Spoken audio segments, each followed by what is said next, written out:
1771년 10월 발트해 짐을 가득 싣고 러시아로 출발한 한 화물선이 폭풍에 휘말렸다. 소식을 접한 러시아의 예카테리나 여제는 극도의 추조감에 빠져들었다.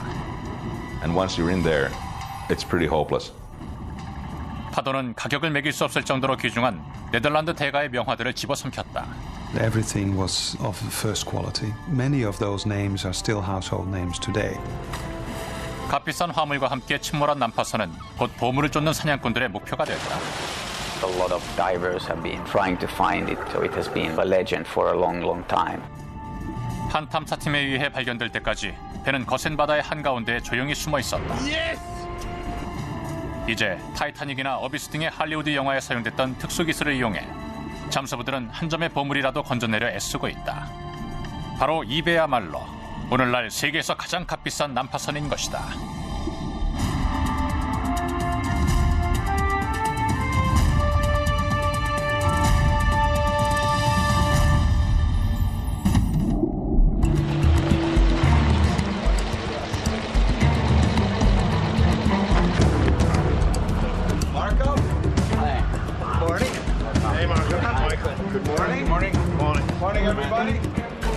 This is the Baltic Sea, and I'm John Chatterton. Somewhere out there is the wreck of the Frau Maria, and I'm Michael Norwood. The Frau Maria was a cargo ship. In 1771, she went to the bottom. In her hold was a cargo of Dutch master paintings. In 1999, the wreck was discovered.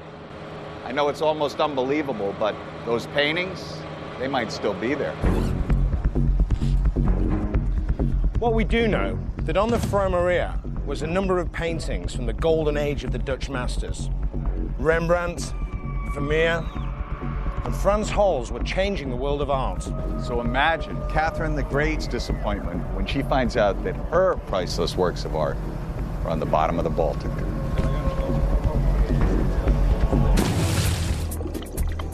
프라우 마리아에 실려있는 보물들은 단순히 아름다운 그림 이상의 의미를 가지고 있다. 이 그림들이야말로 바로 수백만 달러의 가치를 지니고 있는 명화들이기 때문이다. 만약 프라우 마리아에 갇혀있는 명화들을 고스란히 건져낼 수 있다면 소유자는 누가 될 것이며 또 그 가치는 얼마나 될까? If the paintings are there and they can be restored, they are priceless. How do you determine price of a collection of 17th century Dutch masters paintings which at that time, when they weren't even that old, only the Empress of Russia could afford them. 하지만 누가 얼마의 가격을 치르고 보물을 사들일 것인가는 나중의 문제다. 우선 그 전에 230년 동안 묻혀있는 난파선 화물에 손상을 입히지 않으면서도 온전히 발굴할 수 있는 방법을 찾아내지 않으면 안 된다. We can only excavate Frau Maria one time. We have to do everything right then because we can't go back and fix it.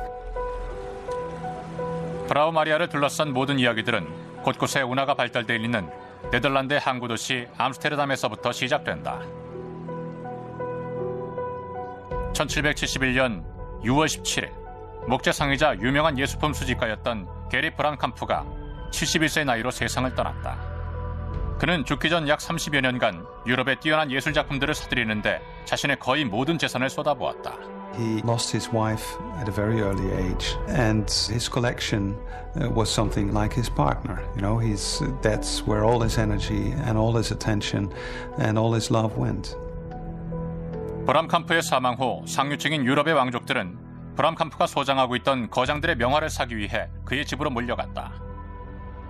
그리고 1771년 7월 브람캄프의 소장품을 대상으로 한 경매가 열렸다. And we know from the archives that it was an extremely successful viewing. There were 12,000 tickets sold and 20,000 people came to view the auction. So among these people interested in buying Bramkamp's collection was the Russian Empress Catherina the Great. And she sent word to her ambassador, who was positioned in The Hague, to go to the auction and try to get several of these paintings for her collection in Russia. 예카테리나 여제는 상트페테르부르크의 에르미타주 박물관에 전시할 목적으로 다른 모든 경쟁자들을 물리치고 가장 값비싼 작품들을 사들였다. 그리고 네덜란드의 러시아 대사에게 사들인 작품을 지체 없이 러시아로 보내도록 명령했다. 암스테르담에서 상트페테르부르크로 가기 위해서는 발트해를 건너야만 했다. 하지만 발트해에 배가 가라앉는다면 이를 다시 구해내기란 거의 불가능하다. 우리는 발트해의 난파 지점으로 왔다. 발트해에서의 인양 작업이 왜 그토록 어려운지 알아보기 위해서였다. With us today is marine biologist Juha Flinkman. Juha has had more dives on the Frau Maria than anyone else in the world. Juha, what's so different for us about diving in the Baltic? Well, the Baltic Sea, if you compare it to the oceans that you guys are familiar with, to start with, it has very little salt, just a fraction of the world ocean salinity. We don't have the shipworms that eat wood in the marine environment. The water, it's very cold, and also because of a lot of substances in the water which block out the light, it's very dark. And these two facts, the darkness and the coldness, they slow down microbial processes like decaying and the fungi, which usually rot away the wood. You know, so on the bottom, we can expect it to be cold, dark, and very low in salinity.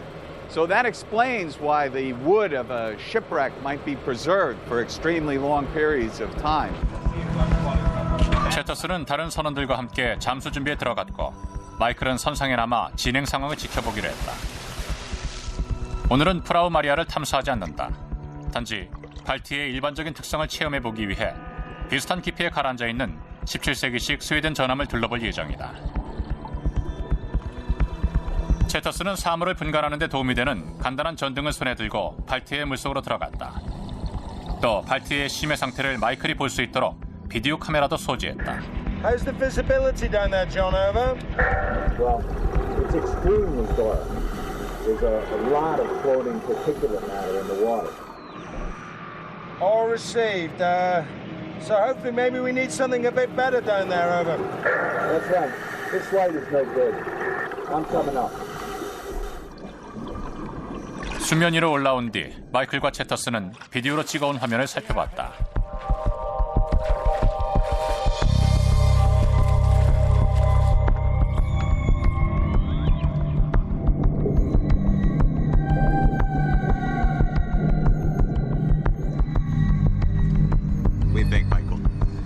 Well, I can understand why shipwrecks in the Baltic stay lost for hundreds of years. You can hardly see anything down there. It is a little dark. Little dark. In 1771, Catherine the Great wanted her valuable art objects delivered as soon as possible. So instead of taking the longer land route for delivery, she decided to take a chance on the Frau Maria. 프라우 마리아는 제국의 위험을 과시하는 멋진 배가 아니라 당시의 전형적인 화물선에 불과했다. 길이는 24m, 폭은 7m였으며 공간은 8명의 선원을 간신히 태울 수 있는 정도였다. The Frau Maria was an example of her age. Not very elegant, but a ship like the Frau Maria was a very efficient compromise between loading capacity and speed. 실어야 할 화물이 매우 값비싼 물건이었기 때문에 배에 짐을 싣는 데에만 몇 주가 걸렸다. The cargo, for sure, wasn't just stuff there. Loading these ships took a long time because the hatches were small. Everything had to be hoisted in. It was hard manual labor. 배에 실었던 물건들 중 브랑카프 경매에서 구입한 그림들이 가장 값비싸고 귀중하긴 했지만 프라우 마리아는 그 외에도 커피, 설탕, 도자기 파이프, 안경 렌즈 같은 다른 일반적인 물품들도 실었다. 하지만 그 양이 너무 많았다. It was on Friday the 13th that they finally set sail to St. Petersburg. 암스테르담 항구를 벗어나기는 매우 쉬웠지만 발트해를 건너기 시작할 무렵부터 배는 유럽에서 가장 위험한 수로로 들어섰다. Isosaare, joka on Helsingin ulkopuolella oleva saari, ja siellä mä aloitin koulunkäynnin. Mä koin lapsuuteni ulkosaaristossa, ja sieltä sitten jotain naksahtaa on tullut sitten tämä merellinen puoli. So what you wanted to do as a shipmaster is turn right on time. And if you didn't do that, you might find yourself in the position that Frau Maria found itself in, which was on a night with stormy weather, very bad weather. She was just running before the wind, bad weather, fog, causing the captain not to be sure of the location. If you go too far north, you hit that. And once you're in there, it's pretty hopeless. 폭풍이 점차 심해지자 선장 레이노우드 로우렌스는 속도를 줄이면서 앞을 향해 계속 나가도록 조타수에게 지시했다. 그러나 배는 이미 항로를 이탈했고 핀란드 해안에 숨어있는 암초를 향해 빠른 속도로 다가가고 있었다. During the night, while most of the crew were praying, she hit a cliff and lost her rudder. And they tried to anchor her, but she actually hit another cliff during that operation and started to take water. 선원들은 배에 부착돼 있던 두 개의 펌프로 마구 쓸려 들어오는 물을 미친 듯이 퍼냈다. And they pumped it all night until the next morning when the sun was up and they could see where they were and noticed that they were in the middle of rocks and reefs. 놀랍게도 어선들이 육지에서 타가고 있는 것이 보였다. I'm pretty sure that these guys on the boats were a pretty awful bunch, you know. They were fishermen, hunters. They have a very strong tradition in robbing the wrecks. They're not pirate in the sense that they would ever conquer ships, but whenever a ship was wrecked, they would loot it. Absolutely. 그러나 다가온 핀란드인들은 프라우 마리아 선원들에게 화물 구조를 도와주겠다고 제안했다. They worked for many days, and they were trying to pump the ship. But the problem was there was some coffee beans got in the pump tubes, and the pumps were stuck. And then they found that it might actually be very dangerous to stay on the ship. So then the captain said, abandon ship. 결국 1771년 10월 9일 암초에 부딪힌 지 닷새 만에 프라우 마리아는 발티의 깊은 물속으로 가라앉고 말았다.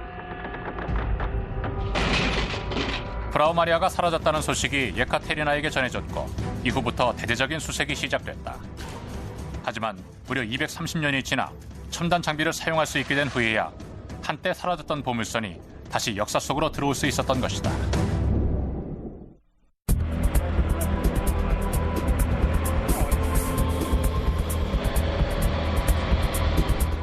October the 3rd, 1771. The Frau Maria, laden with cargo and treasure, headed for St. Petersburg and the court of Catherine the Great, strikes bottom off the coast of Finland and starts to sink. There's nothing all that unusual about that. This is the Baltic, a real conduit for commerce, and ships sink all the time. But the Frau Maria didn't sink suddenly. It took 5 days for her to go down. Now you think 5 days is a significant amount of time. But when the Frau Maria finally heads to the bottom, the Dutch master paintings belonging to Catherine the Great are still on board. But the question is, John, why? It is not easy to answer the question why they didn't salvage the paintings that Katarina had bought. You could imagine that they were stowed in a place that you couldn't easily get to them. The problem was that the paintings by Katharina were so big, they were 7 feet wide, 6 feet high perhaps, that they couldn't be easily retrieved. You had to break away everything in the ship to get to them in the first place. 이유가 무엇이든지 간에 배가 침몰할 때쯤 선원들은 구조 작업을 중지해버렸다. 선원들은 당시 핀란드의 수도였던 투르크로 향했다. 선장은 핀란드 당국을 찾아가 자신이 겪었던 일에 대해 설명했다. There was, of course, an official hearing, and the captain had to give a clarification of the events in the court, and the documents were then sealed. And he had to hand over his ship's log, and he also had to make a statement about what had happened. And this was important for him because he could then go back to Amsterdam and say to the freighters, okay, you see, I've tried what I could to make sure that I got everything out of the ship. It's not my fault that it didn't work. 만약 일반적인 화물선이었다면 이야기는 아마도 여기서 끝이 났을 것이다. 하지만 프라우 마리아는 가치를 매길 수 없는 보물과 함께 침몰했다. 핀란드 당국은 사라진 화물의 소유주에게 즉각 소식을 전했다. It was very important to make sure that everybody involved knew as soon as possible that something had happened. And probably the people in St. Petersburg were the first to know because the distance was the smallest. Katarina the Great got very upset by losing these paintings and put a lot of effort into trying to find the ship. 예카테리나 여제는 즉각 일단의 대표 사절을 핀란드로 급파했다. 여왕의 보물을 찾아오는 것이 이들의 임무였지만 이는 결코 쉬운 일이 아니었다. They would need several ships, they would need very good weather and all the luck they could have to be able to retrieve some cargo from the ship. 예카테리나가 보낸 구조팀은 광대한 지역을 탐사해야 한다는 고충 외에도 지역 주민의 탐욕이라는 또 하나의 적을 상대해야 했다. The local fishermen obviously knew exactly the place where she sank. They were competing for the same resource, more or less. So it could quite well be that these fishermen did not tell the salvagers where the wreck is. They were hoping for them to go away So they could go themselves in peace and start working on it. 하지만 1년이 넘는 수색 기간 끝에 구조팀과 어부들 모두 패배를 인정해야 했다. 건지기 힘들 정도로 깊은 곳에 보물이 가라앉았기 때문이다. The ship was forgotten after they finished the attempts to find her. After that, she's just disappearing from the records. There used to be a lot of people living in there at that time. But then when you came into the 19th, 20th century, most of the people moved out because the life was too hard. And obviously the information was lost. 이후 200년 동안 난파선으로 유명해진 프라우 마리아는 스칸디나비아에 있는 모든 보물 사냥꾼들의 목표가 됐다. 프라우 마리아 미스터리는 1979년 이를 주제로 한 책이 인기를 끌게 되면서 다시 수면 위로 떠올랐다. 잠수부인 라오노 코이부사리도 이 미스터리에 매료된 사람들 중 하나였다. 그는 책의 저자인 크리스천 알스트롬을 찾아가 한 가지 제안을 내놓았다. Tunnetaan Christian oikein hyvin, niin se on niin kuin kohtuullista, että ilmoitetaan Christianille, että meillä on tällainen suunnitelma. Ilmoitetaan Christianille, että meillä on tällainen suunnitelma. 프라우 마리아의 자취를 찾기 위해서는 핀란드의 수도인 헬싱키를 방문해야만 했다. 라오노 코이부사리와 크리스천 알스트롬이 수색을 처음 시작한 곳이기 때문이었다. 두 사람에겐 프라우 마리아에 관해 더 많은 정보가 필요했다. 크리스천은 헬싱키 대학에서 난파 사고를 다룬 러시아 법정 문서 일부와 선장이 제출했다는 항해일지를 찾아냈다. 하지만 아직 불충분했다. Unfortunately, what Christian doesn't know about the Frau Maria are the dimensions of the ship. Now, without this kind of information, he can go out and search. There's hundreds of wrecks out there. How will he know when he finds the right one? Unsure what to do next, Christian makes a desperate call to the Municipal Archive House in Amsterdam. As the ship was Dutch and registered in Holland, it's just possible there may be some remnants of information that'll help him on his search. 크리스찬을 맞았던 이는 해양 역사학자이자 문서 보관인인 30세의 피터 반 이터슨이었다.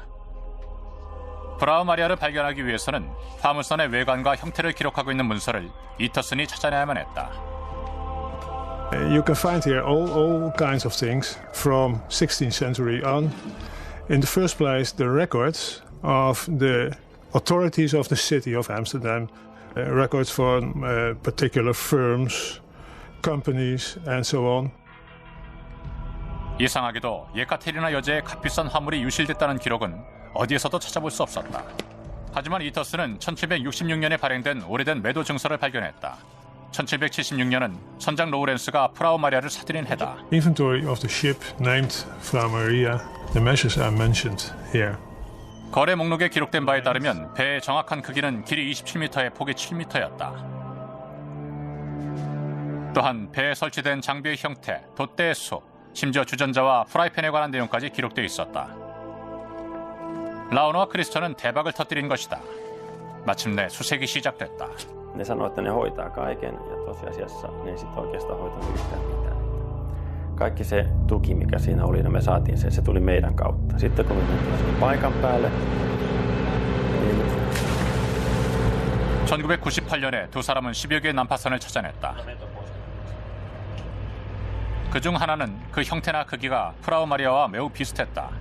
하지만 선장 로우렌스가 기록한 항해일지와 비교해봤을 때 두 사람은 크게 실망하지 않을 수 없었다. Jos tämmöinen samanlainen haksirikko olisi tapahtunut muualla maailmassa, niin se olisi tuhansina kappaleina ympäri ämpäripohjaa. Meille näin ei ole. Näin ei ole. No, kun tommosen kuoppaan sitten, missä se Frau Maria lepää, sukeltaa, niin 길고 긴 북유럽의 겨울 동안 라우노는 바삐 움직였다. 그는 크리스천의 책과 선장 로우렌스의 항해일지에 쓰여있는 배의 크기를 면밀히 검토했다. 그리고 문득 측정치가 서로 다르다는 점을 발견했다. Kaikki löytyi sitä Christian Ahlströmin kirjasta. Siinä oli mainittu muun muassa, että se uppoamispaikka on 2 mailin päässä Tromsøsta ja sitten toisessa kirjeessä oli mainittu, että se on 3 mailin päässä Tromsøsta. Sama juttu 3 mailin päässä Jurmosta tai 2 mailin päässä Jurmosta. Jurmo on saari, niin kuin Tromsøkin on lähimmät isot saaret tällä uppoamispaikan lähellä. Siihen aikaan asuttuja. Somewhere along the way, the measurements in the logbook got converted to the nose standard English mile. So in 1999, when Rano and his team go out there again, they've reworked the coordinates to reflect this original scale. 이들은 핀란드 투르크시 남서쪽으로 약 46마일 떨어진 지점에서 수색 작업을 재개했다. 그리고 1시간도 채 지나지 않아 소나가 유력한 지점을 발견했다. 하지만 한번 좌절을 겪었기에 이들은 애써 흥분을 억눌렀다. 난파선에 접근해 직접 배를 확인하기 전까지 입을 여는 사람은 아무도 없었다. Nämä hylyt lepää semmoisessa kehdossa tai semmoisessa omassa kolossa tuolla. Ja meillä tämän näkyväisyys täällä Suomessa, niin se on ihan toista luokkaa kuin. 비록 사방이 잘 보이지 않았지만 수색팀은 곧 물체의 주요 특징을 알아낼 수 있었다. 둥근 형태 뱃머리, 파괴된 키, 그리고 우뚝 솟은 2개의 돛대. 라우노가 생각할 때 이제 의심을 품을 이유는 전혀 없었다. 예카테리나의 보물선이 마침내 발견된 것이다. Se, missä Frau Maria lepää, niin ne ympärillä olevat luodot suojaa sitä jäiltä ja merenkäynniltä. Se on. 잠수부들은 화물칸으로 들어갈 수 있는 통로를 찾고자 애썼다. 입구는 쉽게 발견할 수 있었지만 들어가고자 할 때마다 번번이 그냥 물러나야 했다. 너무 단단히 봉해져 있어 들어가기 힘들었던 것이다. 라우노는 프라우 마리아가 난파된 지점을 알아냈다. 하지만 동시에 다른 문제가 야기됐다. 안에 들어있는 보물은 과연 무엇일까? 또 보물을 과연 무사히 건져낼 수 있을 것인가?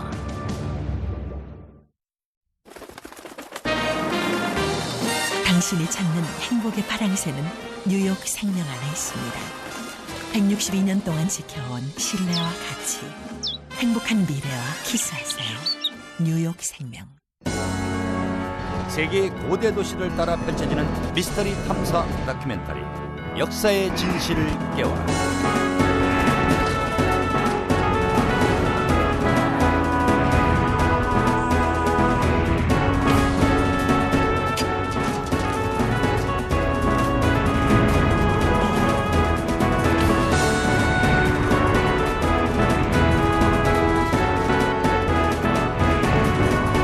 역사의 진실을 깨워라. 많은 시청 바랍니다. 그리스 로마에서 이집트, 중국에 이르기까지 동서양을 막론하고 최고의 기술을 보유하고 있었던 고대 문화를 파헤쳐본다. 하이테크 고대 문명. 올림푸스의 12신, 헤파이스토스의 신성한 황금 로봇 전설부터 시작된 고대 로봇 이야기. 호모와 같은 고대 문서를 살피고 서기 830년 비잔티움 황제의 의식용 홀에서 사용했던 로봇을 재현해보고자 한다. 하이테크 고대 문명, 많은 기대 바랍니다.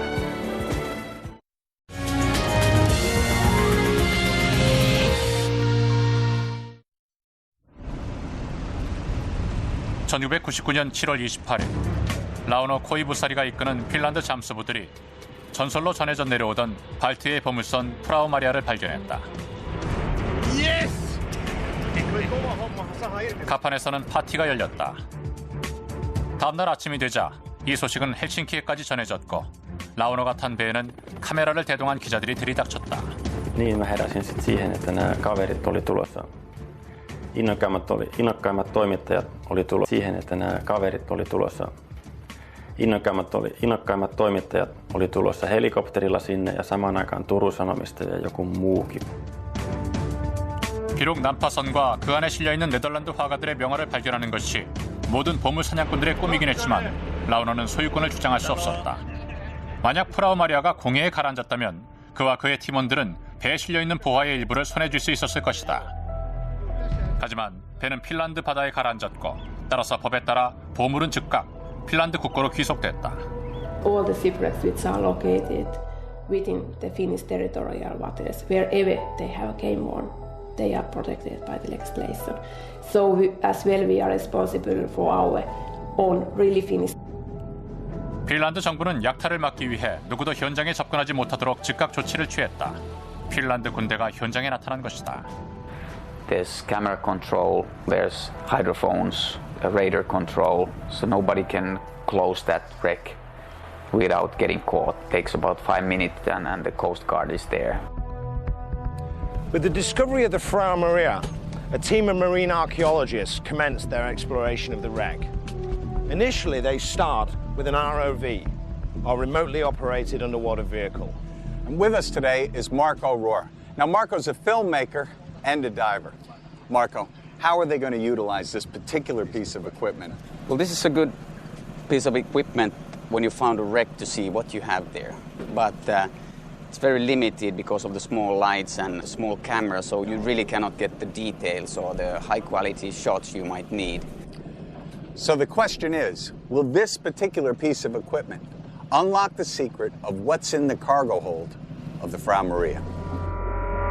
It wasn't such a big success because it's so dark in there and there is sediment that are getting disturbed, so you get a lot of particles in the water, so the camera can't take any good pictures down there.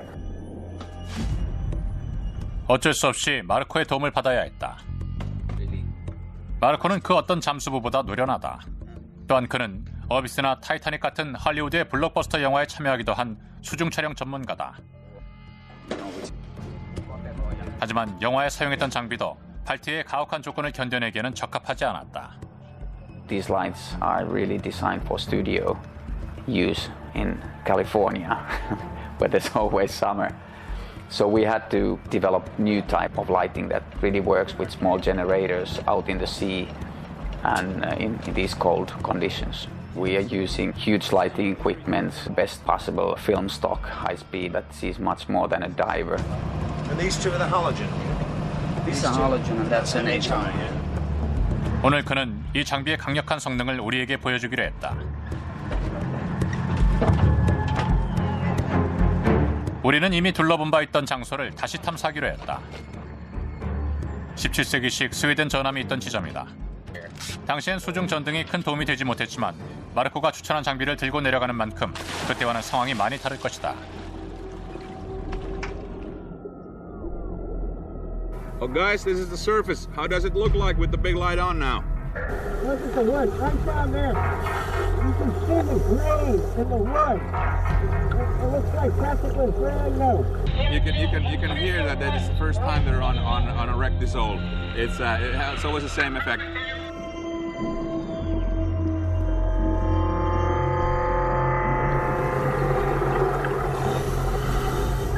How one component fits to the other. You get the big picture. When people are diving on wrecks like this for the first time, it's when they come up and they get the rig out of their mouths. Then they just start talking and there's no end for 2 hours. What a fantastic dive. Incredible dive. That was some lighting setup. Unbelievable setup. I turn night into day. It'd take so many dives to understand what you can understand in one dive, swim in a wreck with that kind of illumination. I've never seen anything like that before.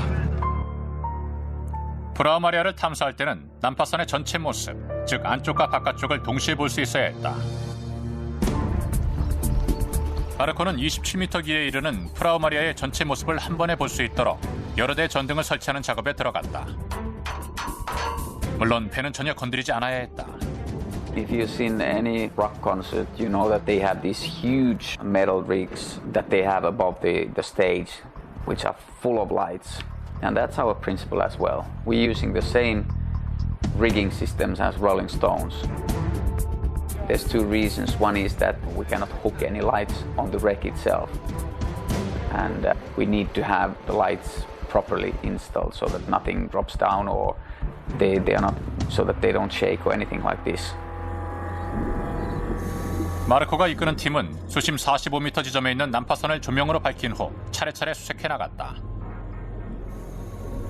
You jump into this green-black Baltic water and you start to fall down and you look around and first you see that yes, this is a Dutch ship, no doubt, just like a wooden shoe. And then as you swim along the deck above it, looking here and there, you could see things which have been mentioned in the captain's log that, okay, there are those planks, that's the hatch that was open. Okay, you can see through this hatch that some of the stuff has been taken out, and the other one that it was still closed. And that was perhaps the most eerie feeling of a time capsule that I've ever experienced. The most exciting thing is that you get the feeling of a complete ship, that it's really not a wreck, but it's a boat. You can see it's very round, it's beautiful, the shape of it is very peaceful, really different from most of the wrecks I've been diving. When you look into the hatches below the decks, the first thing which you notice immediately is that the ship is packed so tight still that there's absolutely no way or any room for a diver to go below the deck. There's maybe about 1.5 feet between the deck beams and the top of the cargo. Looking in, you can see all kinds of stuff. The most common feature are the clay pipes. But the clay pipes actually were, at that time, they were the cigarettes of that day. The clay pipes didn't last too long, and often they were sold so that they were already packed with tobacco. Of course, that's the most exciting moment of a dive into a wreck where you know that there's a lot of things inside. Just an endless cargo, and nobody knows what you have in there. 이제 두 가지 커다란 의문이 서서히 고개를 들고 있었다. 정말 네덜란드 명화들이 배에 실려 있는 것일까? 또 있다면 과연 꺼낼 수는 있을 것인가? In 1999, divers finally locate the wreck of the Frau Maria. The fabled treasure ship of Catherine the Great is located off the coast of Turku, Finland. Amazingly, the divers find cargo still in the hold of the ship. But the one thing they can't determine is exactly what masterpieces were on board. To solve that mystery, we have to go to where the story began, Amsterdam, in the Netherlands. 1771년 7월 17일 암스테르담의 거부로 예술품 수집가였던 게리 브람캄프가 사망하자 그가 소장하고 있던 명화들이 경매로 팔려나갔다. 200여 작품이 새로운 주인을 찾았고 10여 점은 외국으로 팔려나갔으며 몇몇 작품만이 네덜란드에 그대로 남았다. 그렇게 네덜란드에 남은 작품들은 오늘날 국립박물관에 전시되어 많은 이들의 사랑을 받고 있다. What's extraordinary is that we know quite a lot about Bramkamp's collection because it was described in a verse which was called the Tempel der Kunst, the Temple of Art. One of the paintings Bramkamp had is Pieter de Hoog's Mother's Duty, which is a typical example of that 17th century genre painting. Next to it we see The Milkmaid by Vermeer, one of Vermeer's most famous paintings. 운 좋게도 이 명화들은 예카테리나에게 팔리지 않았고 따라서 프라우 마리아에 실렸던 그림들의 운명을 피할 수 있었다. 하지만 예카테리나에게 팔려나간 작품들의 운명은 불운했다. 그중 가장 값비싼 작품은 매우 높은 평가를 받고 있는 제라르드의 3부작이다. This triptych fetched 14,000 and a little bit at his auction when it was bought by Katharina the Great. This was an incredible amount of money. This triptych for Douw is what the Night Watch was for Rembrandt.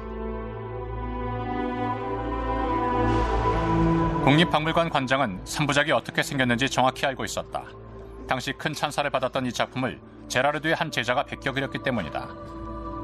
놀랍게도 그림이 남아 있었다. 3부작을 구경하기 위해 우리는 박물관의 한 지하실로 들어섰다. What we have here is one of the storage spaces of the Rijksmuseum. The painting I really want to show you here is the painting by Douw, of which this is a copy. This was definitely the most celebrated piece on auction. And we only have a very mediocre 18th century copy of it, which rightly hangs in our deposits because it's just a shadow of what the great work must have looked like. If we would have had the original by Douw, it would definitely have been one of the major works in our collection. 프라우 마리아와 함께 사라진 보물은 비단 제라르드의 3부작뿐만이 아니었다. 비록 당시의 경매 기록에 남아있지는 않지만 예카테리나 여제가 브람캄프 소장품 중 한 점이 아닌 훨씬 더 많은 다수의 작품을 사들였다는 사실은 분명하기 때문이다. 끈질긴 노력으로 마침내 프라우 마리아가 발견된 이상 우리는 필연적으로 다음과 같은 의문을 가질 수밖에 없다. 도대체 배에 실려있는 작품은 몇 개나 될까? 그리고 그 가치는 얼마나 될까? The difficult thing with trying to find out which were the actual paintings on board is that we can only deduct from the paintings that are still left nowadays and then think, okay, which are the ones we do not have?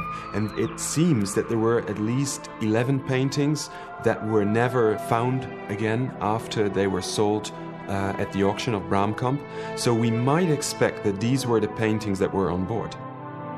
Knowing that part of the cargo was going to Catherine the Great means that there must be other valuable things as well. Nobody takes just a few paintings to the Empress. There was a chance that there are bronze statues also, because Catherine the Great also has a great collection of statues. 배에 어떤 보물이 있었느냐에 대한 관심은 이제 다른 방향으로 발전하게 된다. 이 중 단 하나라도 건질 수는 있을 것인가? At first you think, well, 200 years of salt water won't do much good to a painting. But then on the other hand, now that finally the Frau Maria has been found, I'm starting to hope for a miracle. We had 40 tons of sugar on board the ship. Most people know that sugar have a conservating effect on things. For example, when you make jam, you use sugar not only to make it sweet, it is also keeping it fresh. And if this sugar could have an effect on the paintings, for example, that is something that we don't know. They're probably on the bottom of the hold, very deep in the cargo, and there's a lot of sediment that then ends up into the cargo. So it's kind of a package, very tight package. And as it's sealed in mud, there's no water exchange. The likeliness of any of the paintings that were bought by Catherine being preserved when they've been underwater for over 2 centuries is very small. It obviously depends on if there was oxygen which could reach them, yes or no. But to my knowledge, there is no painting that has survived that long. There's no precedent. Because everybody's got an opinion, and they're not all the same. But regardless of what you find there, my commercial diving experience tells me the most important thing is approach to the salvage job. And that will actually make the difference whether you end up with something to preserve or not. And we know from our dives in the Baltic that it's very different. And no one knows more about getting stuff up from it than the people at the Vasa Museum in Stockholm. These guys have actually done it. Well, we're in the right place then.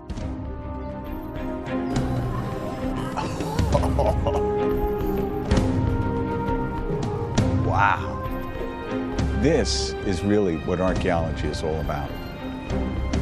There's a significant difference in size between the Vasa and the Frau Maria. And this is a great model right here. The Vasa was a warship. So you've got 2 gun decks here. So if you can bring a ship this size to the surface, put it on display, why not a much smaller ship like the Frau Maria?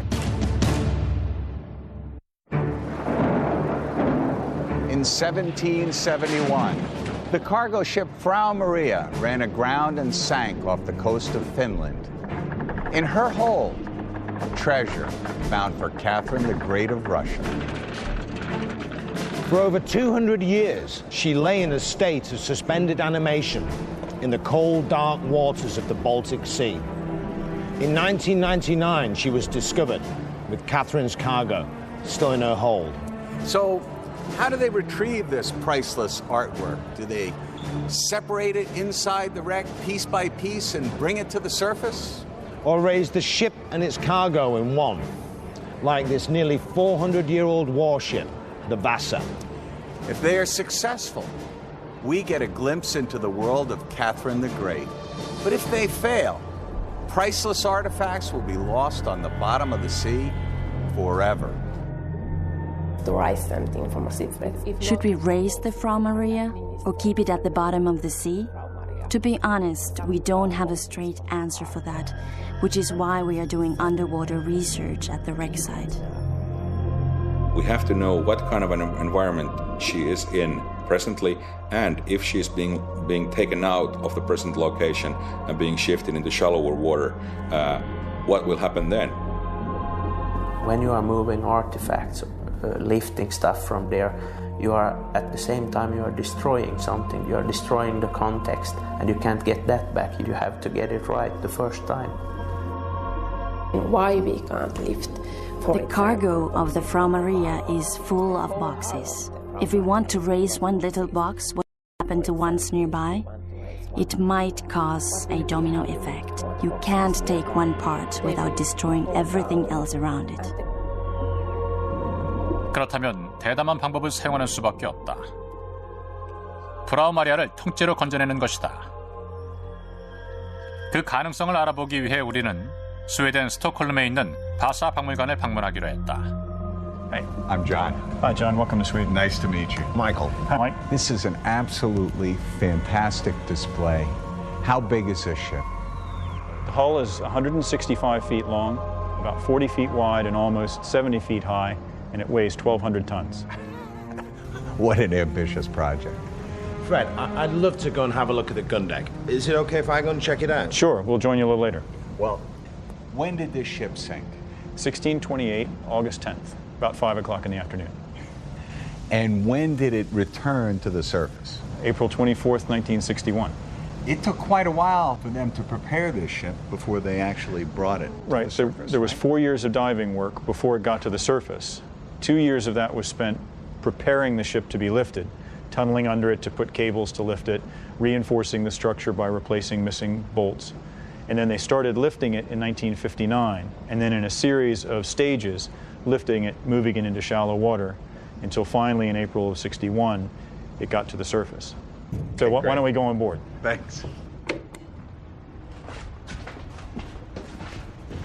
Now this was a gun deck. Right, one of two, the upper gun deck. And what did this look like when they first brought it to the surface? Well, they excavated part of this before it was raised, because it was about this deep in mud. Oh, look at this. This is absolutely fantastic. This is the steerage. This is where the ship was, the driver stood. And this is the whipstaff, which is sort of an extension to the tiller, right. A type of thing that came before the wheel. And the state that this compartment was in is very similar to the condition that the stern cabin of Frau Maria is in now. That you still have the framework, you can still visualize the space, but in fact the pieces of wood are no longer anywhere near their original size. You can see how eroded this wood is here, how thin it is. There's very little wood left here out of the original thickness, and what does survive is very badly decayed all the way through. What about the cargo hold?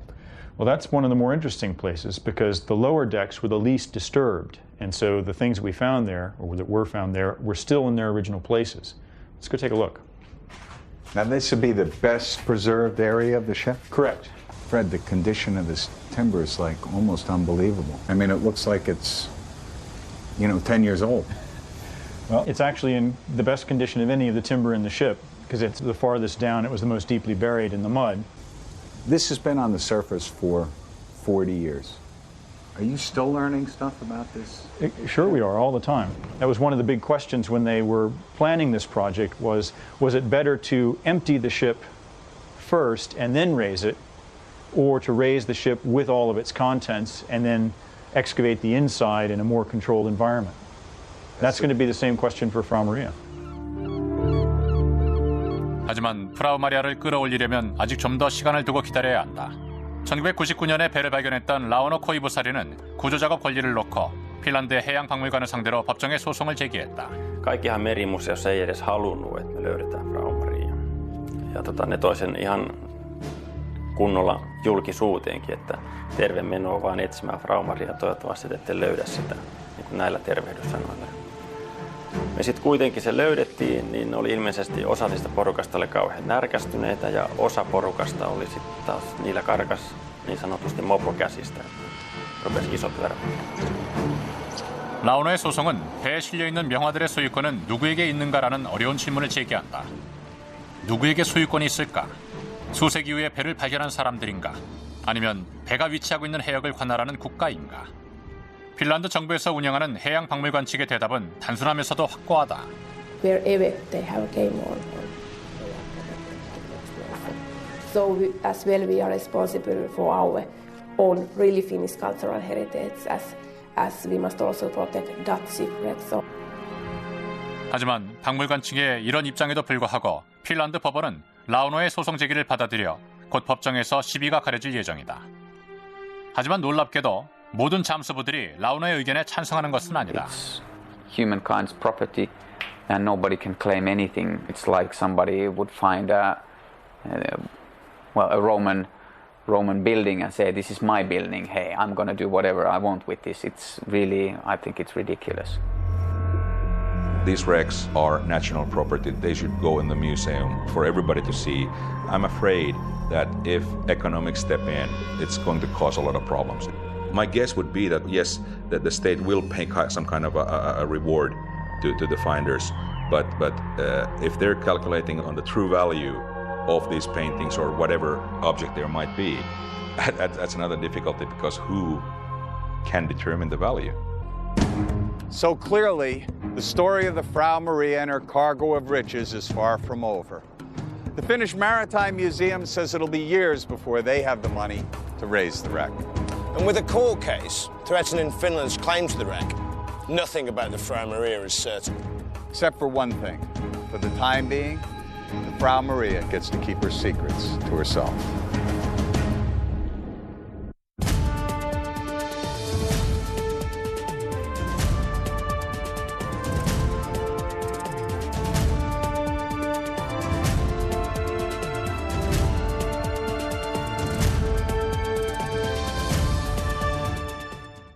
필요했다.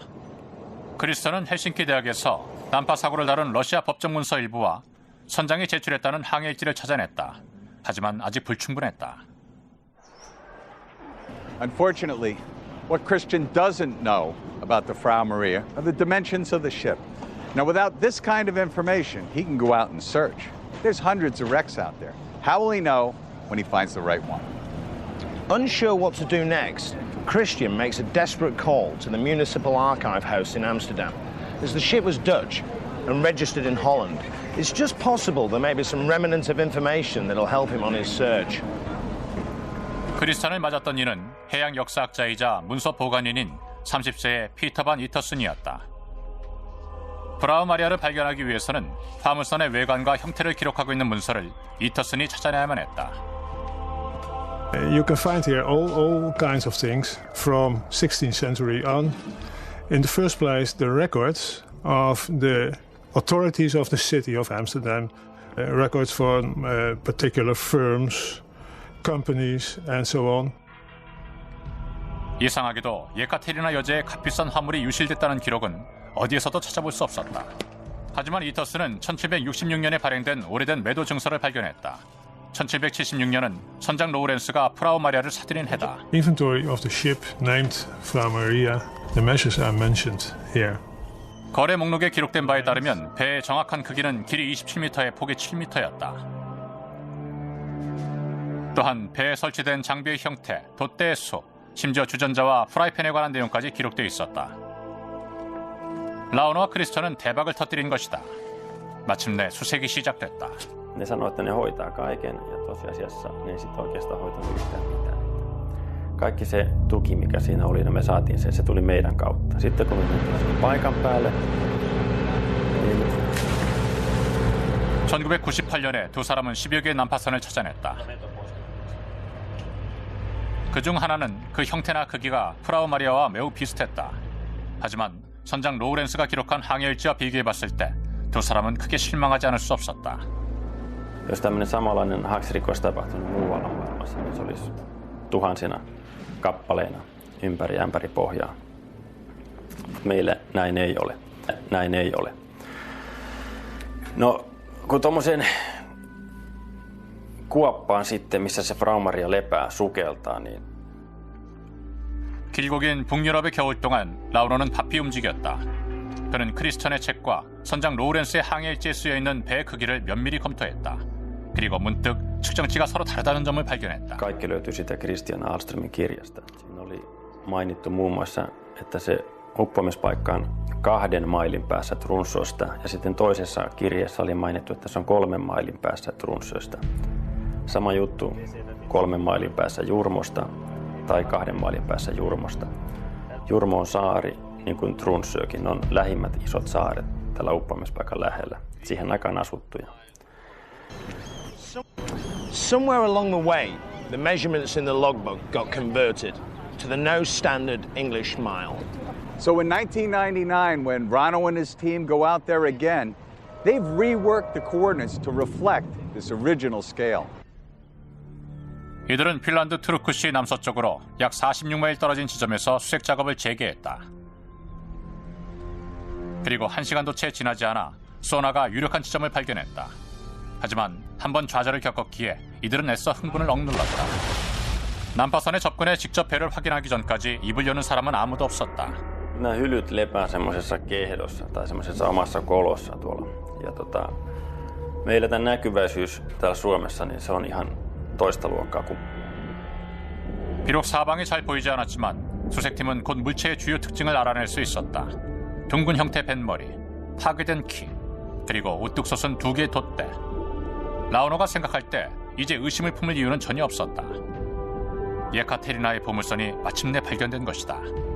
Se, missä Frau Maria lepää, niin ne ympärillä olevat luodot suojaa sitä jäiltä ja merenkäynniltä. Se on. 잠수부들은 화물칸으로 들어갈 수 있는 통로를 찾고자 애썼다. 입구는 쉽게 발견할 수 있었지만 들어가고자 할 때마다 번번이 그냥 물러나야 했다. 너무 단단히 봉해져 있어 들어가기 힘들었던 것이다. 라우너는 프라우 마리아가 난파된 지점을 알아냈다. 하지만 동시에 다른 문제가 야기됐다. 안에 들어있는 보물은 과연 무엇일까? 또 보물을 과연 무사히 건져낼 수 있을 것인가?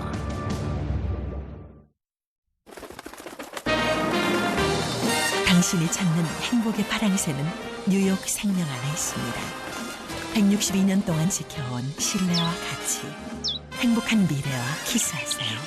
뉴욕 생명. 세계의 고대 도시를 따라 펼쳐지는 미스터리 탐사 다큐멘터리 역사의 진실을 깨워라.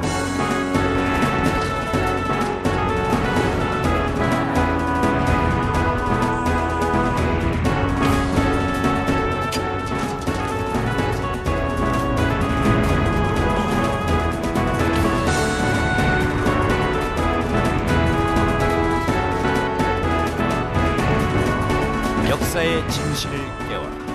많은 시청 바랍니다.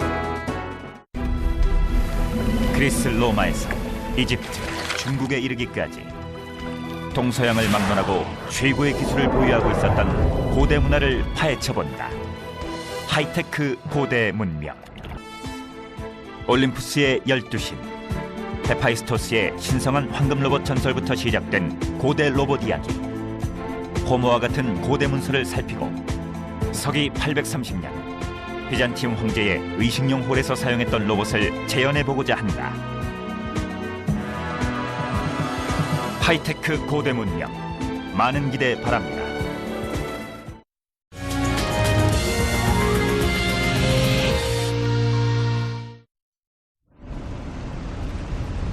(1999년 7월 28일) 라우너 코이부사리가 이끄는 핀란드 잠수부들이 전설로 전해져 내려오던 발트의 보물선 프라우 마리아를 발견했다. 가판에서는 파티가 열렸다. 다음날 아침이 되자 이 소식은 헬싱키에까지 전해졌고 라우너가 탄 배에는 카메라를 대동한 기자들이 들이닥쳤다. Niin mä heräsin sitten siihen, että nämä kaverit oli tulossa. Innokkaimmat toimittajat oli tulossa siihen, että nämä kaverit oli tulossa. Innokkaimmat toimittajat oli tulossa helikopterilla sinne ja samaan aikaan Turun Sanomista ja joku muukin. 비록 난파선과 그 안에 실려있는 네덜란드 화가들의 명화를 발견하는 것이 모든 보물 사냥꾼들의 꿈이긴 했지만 라우너는 소유권을 주장할 수 없었다. 만약 프라우 마리아가 공해에 가라앉았다면 그와 그의 팀원들은 배에 실려있는 보화의 일부를 손에 쥘 수 있었을 것이다. 하지만 배는 핀란드 바다에 가라앉았고 따라서 법에 따라 보물은 즉각 핀란드 국고로 귀속됐다. All the shipwrecks which are located within the Finnish territorial waters, wherever they have game on, they are protected by the legislation. So as well we are responsible for our own really Finnish. 핀란드 정부는 약탈을 막기 위해 누구도 현장에 접근하지 못하도록 즉각 조치를 취했다. 핀란드 군대가 현장에 나타난 것이다. There's camera control, there's hydrophones, radar control, so nobody can close that wreck without getting caught. It takes about 5 minutes and the Coast Guard is there. With the discovery of the Frau Maria, a team of marine archaeologists commenced their exploration of the wreck. Initially, they start with an ROV, or remotely operated underwater vehicle. And with us today is Marco Rohr. Now, Marco's a filmmaker and a diver. Marco, how are they going to utilize this particular piece of equipment? Well, this is a good piece of equipment when you found a wreck to see what you have there. But it's very limited because of the small lights and the small camera, so you really cannot get the details or the high-quality shots you might need. So the question is, will this particular piece of equipment unlock the secret of what's in the cargo hold of the Frau Maria? It wasn't such a big success because it's so dark in there and there is sediment that are getting disturbed, so you get a lot of particles in the water, so the camera can't take any good pictures down there. 어쩔 수 없이 마르코의 도움을 받아야 했다. 마르코는 그 어떤 잠수부보다 노련하다. 또한 그는 어비스나 타이타닉 같은 할리우드의 블록버스터 영화에 참여하기도 한 수중 촬영 전문가다. 하지만 영화에 사용했던 장비도 발트의 가혹한 조건을 견뎌내기에는 적합하지 않았다. These lights are really designed for studio use in California, where there's always summer.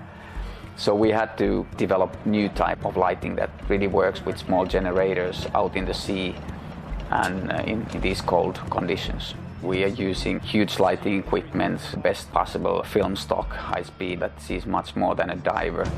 And these two are the halogen? This is a halogen and that's an HI. 오늘 그는 이 장비의 강력한 성능을 우리에게 보여주기로 했다. 우리는 이미 둘러본 바 있던 장소를 다시 탐사하기로 했다. 17세기식 스웨덴 전함이 있던 지점이다. 당시엔 수중 전등이 큰 도움이 되지 못했지만 마르코가 추천한 장비를 들고 내려가는 만큼 그때와는 상황이 많이 다를 것이다. Oh, guys, this is the surface. How does it look like with the big light on now? Look at the wood, right down there. You can see the grain in the wood. It looks like practically brand new.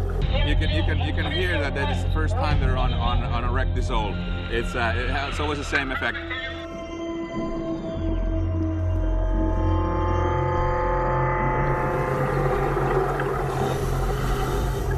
How one component fits to the other, you get the big picture. When people are diving on wrecks like this for the first time, it's when they come up and they get the rig out of their mouths. Then they just start talking and there's no end for 2 hours. What a fantastic dive. Incredible dive. That was some lighting setup. Unbelievable setup. I turned night into day. It'd take so many dives to understand what you can understand in one dive, swim in a wreck with that kind of illumination. I've never seen anything like that before. 프라우 마리아를 탐사할 때는 난파선의 전체 모습, 즉 안쪽과 바깥쪽을 동시에 볼 수 있어야 했다. 마르코는 27m 길이에 이르는 프라우 마리아의 전체 모습을 한 번에 볼 수 있도록 여러 대의 전등을 설치하는 작업에 들어갔다. 물론 배는 전혀 건드리지 않아야 했다. If you've seen any rock concert, you know that they have these huge metal rigs that they have above the stage, which are full of lights. And that's our principle as well. We're using the same rigging systems as Rolling Stones. There's two reasons. One is that we cannot hook any lights on the wreck itself.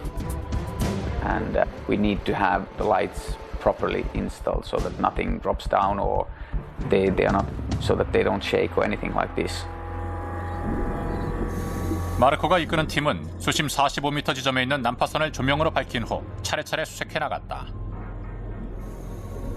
You jump into this green-black Baltic water and you start to fall down and you look around and first you see that yes, this is a Dutch ship, no doubt, just like a wooden shoe. And then as you swim along the deck above it, looking here and there, you could see things which have been mentioned in the captain's log that you go, okay, there are those planks, that's the hatch that was open. Okay, you can see through this hatch that some of the stuff has been taken out, and the other one that it was still closed. And that was perhaps the most eerie feeling of a time capsule that I've ever experienced. The most exciting thing is that you get the feeling of a complete ship. That it's really not a wreck, but it's a boat. You can see it's very round, it's beautiful. The shape of it is very peaceful. Really different from most of the wrecks I've been diving. When you look into the hatches below the decks, the first thing which you notice immediately is that the ship is packed so tight still that there's absolutely no way or any room for a diver to go below the deck. There's maybe about 1.5 feet between the deck beams and the top of the cargo. Looking in, you can see all kinds of stuff. The most common feature are the clay pipes. But the clay pipes actually were, at that time, they were the cigarettes of that day. The clay pipes didn't last too long, and often they were sold so that they were already packed with tobacco. Of course, that's the most exciting moment of a dive into a wreck where you know that there's a lot of things inside. Just an endless cargo, and nobody knows what you have in there. 이제 두 가지 커다란 의문이 서서히 고개를 들고 있었다. 정말 네덜란드 명화들이 배에 실려 있는 것일까? 또 있다면 과연 꺼낼 수는 있을 것인가? In 1999, divers finally locate the wreck of the Frau Maria. The fabled treasure ship of Catherine the Great is located off the coast of Turku, Finland. Amazingly, the divers find cargo still in the hold of the ship. But the one thing they can't determine is exactly what masterpieces were on board. To solve that mystery, we have to go to where the story began, Amsterdam, in the Netherlands. 1771년 7월 17일 암스테르담의 거부로 예술품 수집가였던 게리 브람캄프가 사망하자 그가 소장하고 있던 명화들이 경매로 팔려나갔다. 200여 작품이 새로운 주인을 찾았고 10여 점은 외국으로 팔려나갔으며 몇몇 작품만이 네덜란드에 그대로 남았다. 그렇게 네덜란드에 남은 작품들은 오늘날 국립박물관에 전시되어 많은 이들의 사랑을 받고 있다. What's extraordinary is that we know quite a lot about Bramkamp's collection because it was described in a verse which was called the Tempel der Kunst, the Temple of Art. One of the paintings Bramkamp had is Pieter de Hoog's Mother's Duty, which is a typical example of that 17th century genre painting. Next to it we see The Milkmaid by Vermeer, one of Vermeer's most famous paintings. 운 좋게도 이 명화들은 예카테리나에게 팔리지 않았고 따라서 프라우 마리아에 실렸던 그림들의 운명을 피할 수 있었다. 하지만 예카테리나에게 팔려나간 For sure wasn't just stuff there. Loading these ships took a long time because the hatches were small. Everything had to be hoisted in. It was hard manual labor. 배에 실었던 물건들 중 브람캄프 경매에서 구입한 그림들이 가장 값비싸고 귀중하긴 했지만 프라우 마리아는 그 외에도 커피, 설탕, 도자기 파이프, 안경 렌즈 같은 다른 일반적인 물품들도 실었다. 하지만 그 양이 너무 많았다. It was on Friday the 13th that they finally set sail to St. Petersburg. 암스테르담 항구를 벗어나기는 매우 쉬웠지만 발트해를 건너기 시작할 무렵부터 배는 유럽에서 가장 위험한 수로로 들어섰다. Isosaare, joka on Helsingin ulkopuolella oleva saari, ja siellä mä aloitin koulunkäynnin. Mä koin lapsuuteni ulkosaaristossa, ja sieltä on sitten jotain naksahtaa, on tullut sitten tämä merellinen puoli. So what you wanted to do as a shipmaster is turn right on time. And if you didn't do that, you might find yourself in the position that Frau Maria found itself in, which was on a night with stormy weather, very bad weather. She was just running before the wind, bad weather, fog, causing the captain not to be sure of the location. If you go too far north, you hit that. And once you're in there, it's pretty hopeless. 폭풍이 점차 심해지자 선장 레이노우드 로우렌스는 속도를 줄이면서 앞을 향해 계속 나가도록 조타수에게 지시했다. 그러나 배는 이미 항로를 이탈했고 핀란드 해안에 숨어있는 암초를 향해 빠른 속도로 다가가고 있었다. During the night, while most of the crew were praying, she hit a cliff and lost her rudder. And they tried to anchor her, but she actually hit another cliff during that operation and started to take water. 선원들은 배에 부착돼 있던 두 개의 펌프로 마구 쓸려 들어오는 물을 미친 듯이 퍼냈다. And they pumped it all night until the next morning when the sun was up and they could see where they were and noticed that they were in the middle of rocks and reefs. 놀랍게도 어선들이 육지에서 다가오고 있는 것이 보였다. I'm pretty sure that these guys on the boats were a pretty awful bunch, you know. They were fishermen, hunters. They have a very strong tradition in robbing the wrecks. They're not pirate in the sense that they would ever conquer ships. But whenever a ship was wrecked, they would loot it. Absolutely. 그러나 다가온 핀란드인들은 프라우 마리아 선원들에게 화물 구조를 도와주겠다고 제안했다. They worked for many days, and they were trying to pump the ship. But the problem was there was some coffee beans got in the pump tubes, and the pumps were stuck.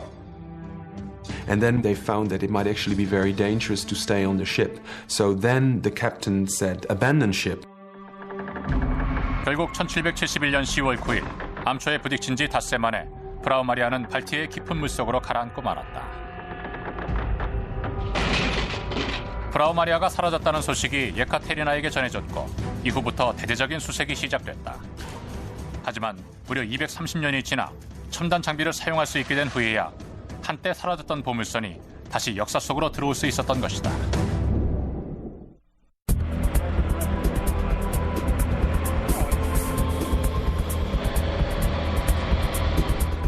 October the 3rd, 1771. The Frau Maria, laden with cargo and treasure, headed for St. Petersburg and the court of Catherine the Great, strikes bottom off the coast of Finland and starts to sink. There's nothing all that unusual about that. This is the Baltic, a real conduit for commerce, and ships sink all the time. But the Frau Maria didn't sink suddenly. It took 5 days for her to go down. Now you think 5 days is a significant amount of time, but when the Frau Maria finally heads to the bottom, the Dutch master paintings belonging to Catherine the Great are still on board. But the question is, John, why? It is not easy to answer the question why they didn't salvage the paintings that Katarina had bought. You could imagine that they were stowed in a place that you couldn't easily get to them. The problem was that the paintings by Katharina were so big, they were 7 feet wide, 6 feet high perhaps, that they couldn't be easily retrieved. You had to break away everything in the ship to get to them in the first place. 이유가 무엇이든지 간에 배가 침몰할 때쯤 선원들은 구조 작업을 중지해버렸다. 선원들은 당시 핀란드의 수도였던 투르크로 향했다. 선장은 핀란드 당국을 찾아가 자신이 겪었던 일에 대해 설명했다. There was, of course, an official hearing, and the captain had to give a clarification of the events in the court, and the documents were then sealed. And he had to hand over his ship's log, and he also had to make a statement about what had happened. And this was important for him because he could then go back to Amsterdam and say to the freighters, okay, you see, I've tried what I could to make sure that I got everything out of the ship. It's not my fault that it didn't work. 만약 일반적인 화물선이었다면 이야기는 아마도 여기서 끝이 났을 것이다.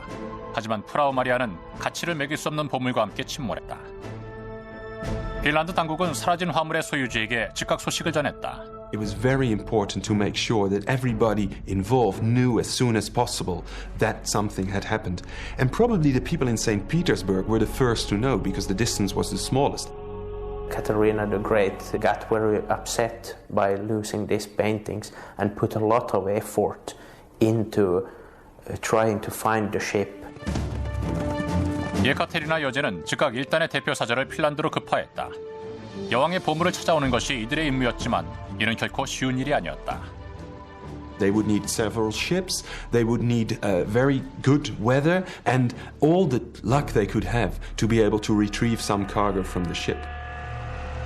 예카테리나가 보낸 구조팀은 광대한 지역을 탐사해야 한다는 고충 외에도 지역 주민의 탐욕이라는 또 하나의 적을 상대해야 했다. The local fishermen obviously knew exactly the place where she sank. They were competing for the same resource, more or less. So it could quite well be that these fishermen did not tell the salvagers where the wreck is. They were hoping for them to go away so they could go themselves in peace and start working on it. 하지만 1년이 넘는 수색 기간 끝에 구조팀과 어부들 모두 패배를 인정해야 했다. 건지기 힘들 정도로 깊은 곳에 보물이 가라앉았기 때문이다. The ship was forgotten after they finished the attempts to find her. After that, she's just disappearing from the records. There used to be a lot of people living in there at that time. But then when you came into the 19th, 20th century, most of the people moved out because the life was too hard. And obviously the information was lost. 이후 200년 동안 난파선으로 유명해진 프라우 마리아는 스칸디나비아에 있는 모든 보물 사냥꾼들의 목표가 됐다.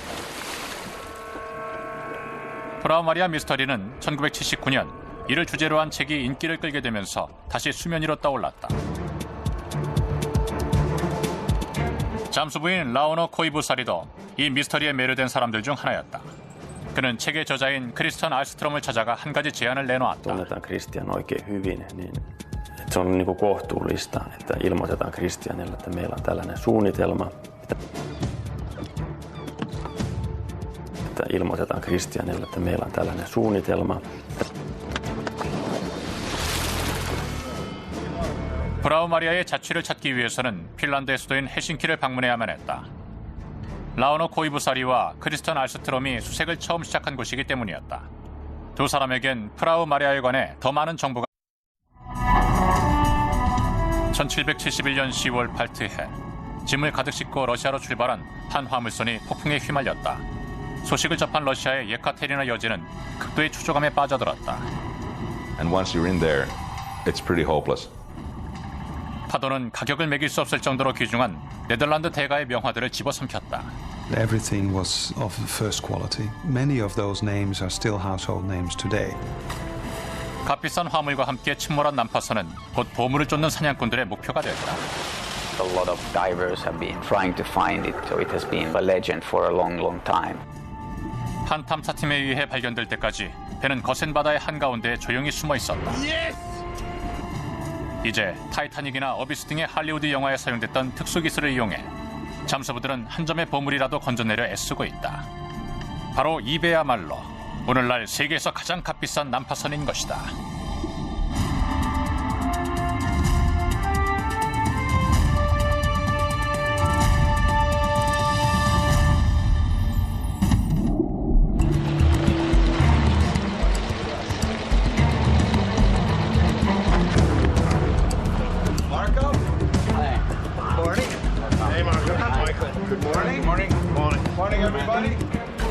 This is the Baltic Sea, and I'm John Chatterton. Somewhere out there is the wreck of the Frau Maria, and I'm Michael Norwood. The Frau Maria was a cargo ship. In 1771, she went to the bottom.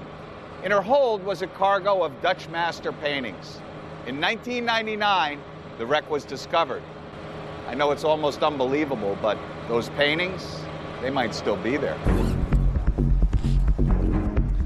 What we do know that on the Frau Maria was a number of paintings from the golden age of the Dutch masters. Rembrandt, Vermeer, and Frans Hals were changing the world of art. So imagine Catherine the Great's disappointment when she finds out that her priceless works of art are on the bottom of the Baltic.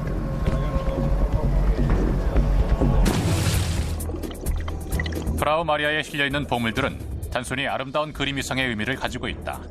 이 그림들이야말로 바로 수백만 달러의 가치를 지니고 있는 명화들이기 때문이다. 만약 프라우 마리아에 갇혀있는 명화들을 고스란히 건져낼 수 있다면 소유자는 누가 될 것이며 또 그 가치는 얼마나 될까? If the paintings are there and they can be restored, they are priceless. How do you determine price of a collection of 17th century Dutch masters' paintings, which at that time, when they weren't even that old, only the Empress of Russia could afford them. 하지만 누가 얼마의 가격을 치르고 보물을 사들일 것인가는 나중의 문제다. 우선 그 전에 230년 동안 묻혀있는 난파선 화물에 손상을 입히지 않으면서도 온전히 발굴할 수 있는 방법을 찾아내지 않으면 안 된다.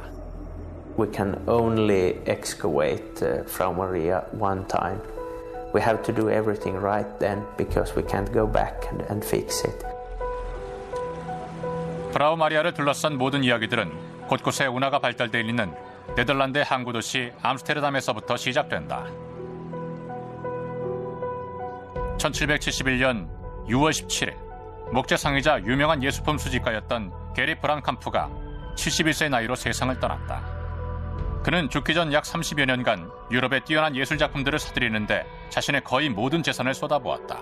He lost his wife at a very early age, and his collection was something like his partner. You know, that's where all his energy and all his attention and all his love went. 브람캄프의 사망 후 상류층인 유럽의 왕족들은 브람캄프가 소장하고 있던 거장들의 명화를 사기 위해 그의 집으로 몰려갔다.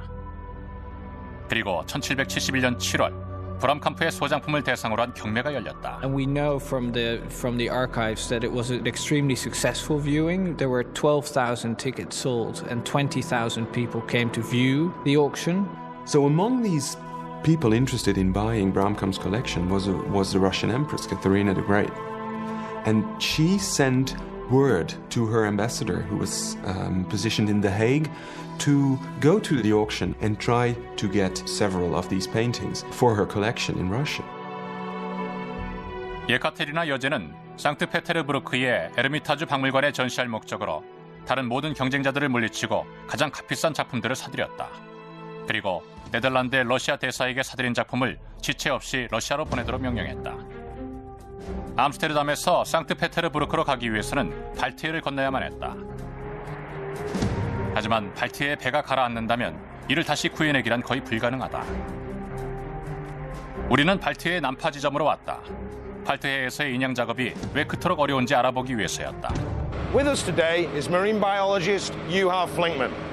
Juha has had more dives on the Fro Maria than anyone else in the world.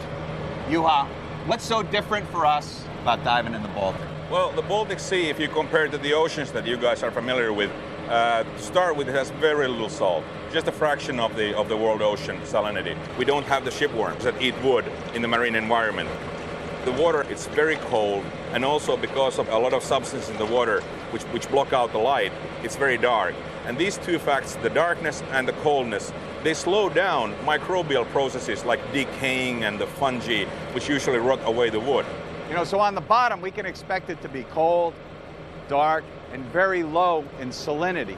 So that explains why the wood of a shipwreck might be preserved for extremely long periods of time.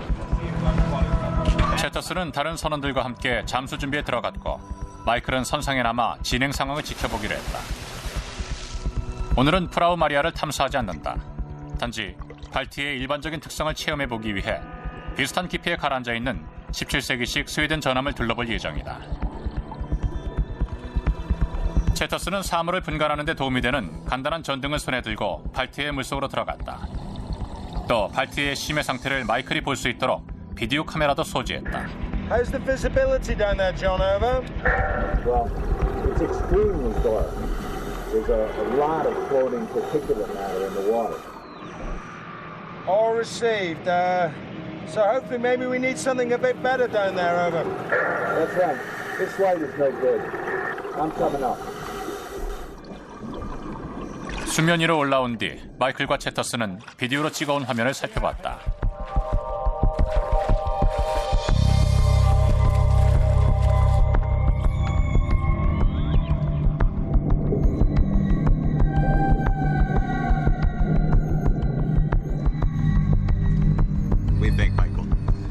Well, I can understand why shipwrecks in the Baltic stayed lost for hundreds of years. You can hardly see anything down there. It is a little dark. A little dark.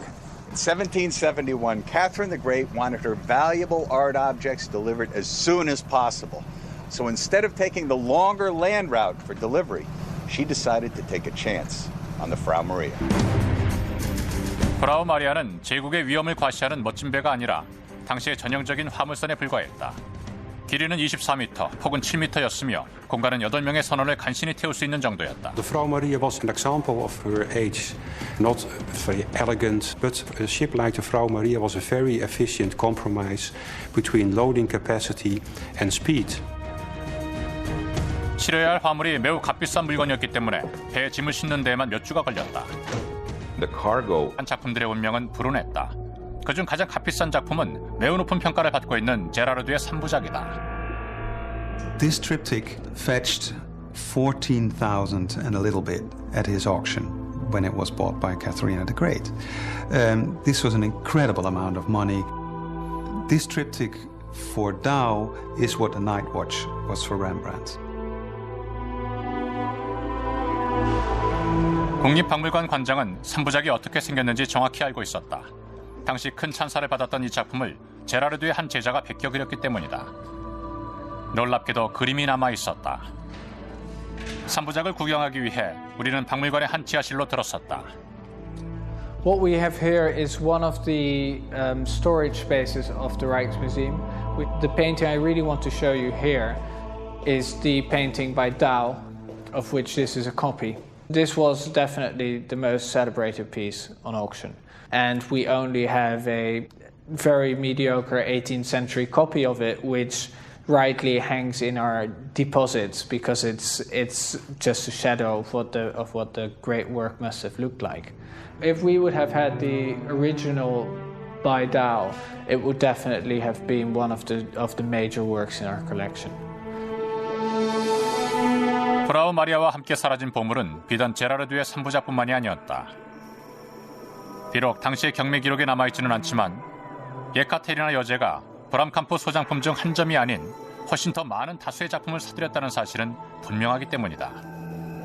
끈질긴 노력으로 마침내 프라우 마리아가 발견된 이상 우리는 필연적으로 다음과 같은 의문을 가질 수밖에 없다. 도대체 배에 실려있는 작품은 몇 개나 될까? 그리고 그 가치는 얼마나 될까? The difficult thing with trying to find out which were the actual paintings on board is that we can only deduct from the paintings that are still left nowadays and then think, okay, which are the ones we do not have? And it seems that there were at least 11 paintings that were never found again after they were sold at the auction of Bramkamp. So we might expect that these were the paintings that were on board. Knowing that part of the cargo was going to Catherine the Great means that there must be other valuable things as well. Nobody takes just a few paintings to the Empress. There was a chance that there are bronze statues also, because Catherine the Great also has a great collection of statues. 배에 어떤 보물이 있었느냐에 대한 관심은 이제 다른 방향으로 발전하게 된다. 이 중 단 하나라도 건질 수는 있을 것인가? At first you think, well, 200 years of salt water won't do much good to a painting. But then on the other hand, now that finally the Frau Maria has been found, I'm starting to hope for a miracle. We had 40 tons of sugar on board the ship. Most people know that sugar have a conservating effect on things. For example, when you make jam, you use sugar not only to make it sweet, it is also keeping it fresh. And if this sugar could have an effect on the paintings, for example, that is something that we don't know. They're probably on the bottom of the hold, very deep in the cargo, and there's a lot of sediment that then ends up into the cargo. So it's kind of a package, very tight package. And as it's sealed in mud, there's no water exchange. The likeliness of any of the paintings that were bought by Catherine being preserved when they've been underwater for over 2 centuries is very small. It obviously depends on if there was oxygen which could reach them, yes or no. But to my knowledge, there is no painting that has survived that long. There's no precedent. Because everybody's got an opinion, and they're not all the same. But regardless of what you find there, my commercial diving experience tells me the most important thing is approach to the salvage job. And that will actually make the difference whether you end up with something to preserve or not. And we know from our dives in the Baltic that it's very different. And no one knows more about getting stuff up from it than the people at the Vasa Museum in Stockholm. These guys have actually done it. Well, we're in the right place then.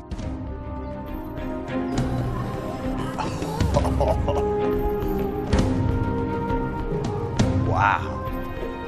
This is really what archaeology is all about. There's a significant difference in size between the Vasa and the Frau Maria. And this is a great model right here. The Vasa was a warship. So you've got 2 gun decks here. So if you can bring a ship this size to the surface, put it on display, why not a much smaller ship like the Frau Maria?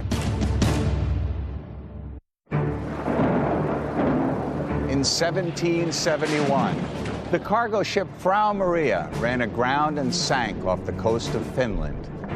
In her hold, treasure found for Catherine the Great of Russia. For over 200 years, she lay in a state of suspended animation in the cold, dark waters of the Baltic Sea. In 1999, she was discovered with Catherine's cargo still in her hold. So, how do they retrieve this priceless artwork? Do they separate it inside the wreck piece by piece and bring it to the surface? Or raise the ship and its cargo in one, like this nearly 400-year-old warship, the Vasa. If they are successful, we get a glimpse into the world of Catherine the Great. But if they fail, priceless artifacts will be lost on the bottom of the sea forever. Should we raise the Frau Maria or keep it at the bottom of the sea? To be honest, we don't have a straight answer for that, which is why we are doing underwater research at the wreck site. We have to know what kind of an environment she is in presently, and if she is being taken out of the present location and being shifted into shallower water, what will happen then?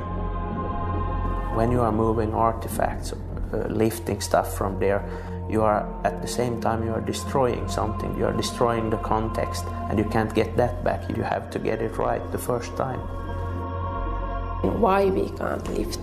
The cargo of the Frau Maria is full of boxes. If we want to raise one little box, what will happen to ones nearby? It might cause a domino effect. You can't take one part without destroying everything else around it.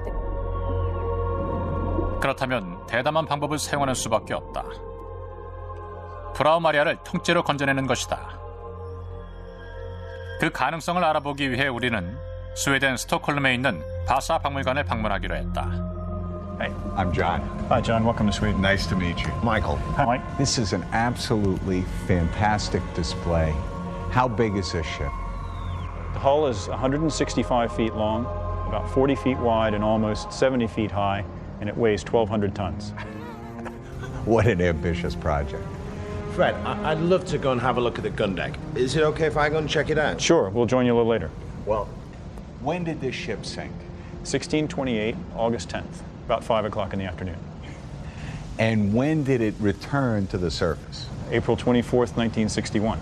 It took quite a while for them to prepare this ship before they actually brought it. Right, so there was 4 years of diving work before it got to the surface. 2 years of that was spent